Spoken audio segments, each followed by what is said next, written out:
Saint انتخابات کے حوالے سے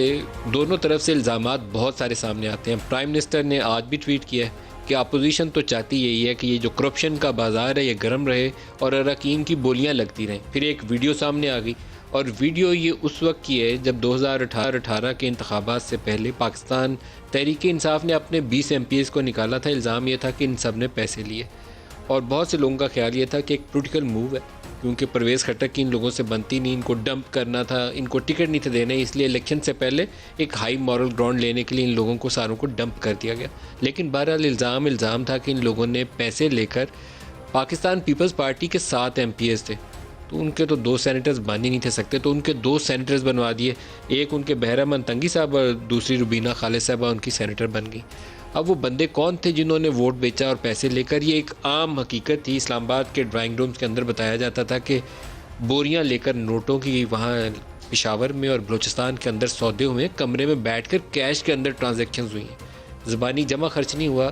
کسی وعدے کے اوپر کسی پلاٹ کے اوپر ڈیل نہیں ہوئی۔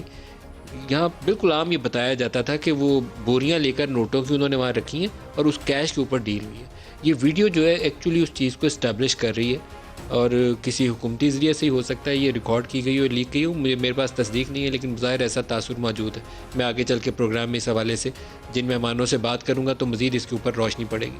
تو اس ویڈیو سے اس چیز کی تصدیق ہوتی ہے کہ باقاعدہ ان لوگوں نے نوٹوں کے ڈھیر گن کے وصول کیے اور وہ سینیٹرز منتخب کروائے۔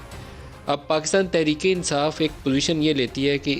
اوپن بیلٹ ہونا بہت ضروری اس لیے ہے کہ یہ جو بکرا منڈی لگتی ہے یا یہ جو ہارس ٹریڈنگ ہوتی ہے اس کا راستہ روکا جائے۔ یہ نون لیگ اور پیپلز پارٹی والے بھی ماضی میں ایسی باتیں کرتے تھے، عملی طور پر اس قدم کی طرف جانے سے گریز کرتے ہیں۔ اس کی وجوہات شاید ہی نہیں معلوم ہوں گی، یا جس طریقے سے پاکستان پیپلز پارٹی نے 7 اراکین کے ساتھ 2 سینیٹرز بنوا لیے تھے، یا ان کو پتہ ہوگی کہ وہ میجیکل وانڈ کہاں سے ان کے پاس آتی ہے جس کے ذریعے یہ کام یہ کر سکتے ہیں کہ وہ جادو کی چھڑی ہلاتے ہیں تو وہ سارا کام ان کا ہو جاتا ہے۔ اس کی بدترین مثال ابھی حال ہی میں جو پاکستان تحریک انصاف کو اس کا جواب دینا چاہیے، جب نو کانفیڈنس موشن آئی چیئرمین سینٹ کے وقت، چیئرمین سینٹ تو 2 سال پرانی بات چھوڑ دیتے ہیں اس کو، تو 14 بندے جو اپوزیشن کے تھے، 14 وہ بیٹھے ہوئے اپوزیشن والوں کے ساتھ تھے، کھانا وانا وہاں سے کھایا، ووٹ جا کے انہوں نے چیئرمین سینٹ کو ڈالا۔ اب اس کو بھی کسی نے خریدا، یقیناً اس وقت اپوزیشن جو تھی اس کے بندے ٹوٹے تھے، اس کا پیسے وصول کرنے والا یا ان کو پیسے دینے والا اس کو بھی آئیڈینٹیفائی کرنا ضروری ہے کہ وہ 14 بندوں کا خریدار کون تھا، کس نے ان 14 سینیٹرز کا مول لگایا جو بیٹھے لنچ تو اپوزیشن کے ساتھ کر رہے تھے اور ووٹ جا کے بعد میں چیئرمین سینٹ کو ڈال کر آئے تھے۔ تو یہ گند ہے ہماری سیاست میں، تو as a matter of principle اس کی صفائی کرنا ضروری ہے۔ کھلا شفاف انتخابات ہو، ووٹ کی عزت جس کا نعرہ لگایا جاتا ہے واقعی ووٹ کی عزت ہو بھی۔ یہ ویڈیو آپ کو جو سامنے نظر آ رہی ہے اس میں 20 اراکین اور ایک ان کے لاء منسٹر جو ابھی بھی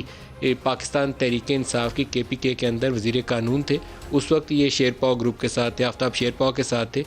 وہ ان کے لاء منسٹر تھے۔ تو آج ان سے کہا گیا کہ آپ استعفیٰ دے دیں، کیونکہ آپ ویڈیو میں نظر آ رہے ہیں، تو سلطان خان نے اپنا استعفیٰ جو ہے وہ وزیر اعلیٰ کو بھجوا دیا۔